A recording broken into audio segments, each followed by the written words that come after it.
Welcome to Not Milk Never Milk. Subscribe if you're lactose intolerant. You begin by preparing the ganache. Chop 200 g dark chocolate into 0.5 cm pieces so it melts evenly. Heat 100 g heavy cream to 85 degrees 90 degrees C until it steams but does not boil. This temperature blooms cocoa and dissolves sugar. Once done, pour the hot cream over the chocolate and let sit for 1 minute to soften. Then stir from the center outward to form a glossy emulsion. Add 25 g butter for silkiness, and stir until fully smooth and shiny. You next control texture and shape. Cool the ganache to about 30 degrees 32 degrees C so it firms yet stays pliable. This prevents oily, crumbly centers.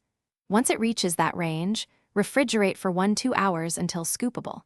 Then portion using a melon baller or piping bag to form uniform rounds. Roll quickly between palms to smooth. Warm hands briefly if sticking. Place formed truffles on a tray lined with parchment, and chill again just until holding shape, which makes coating easier and cleaner. You finish by coating and polishing. Temper 200 g coating chocolate to 31 degrees 32 degrees C for a snap, or use couverture. Once glossy, dip each chilled truffle and tap off excess on the fork. Place on parchment and decorate with cocoa powder, salt flakes, or grated zest.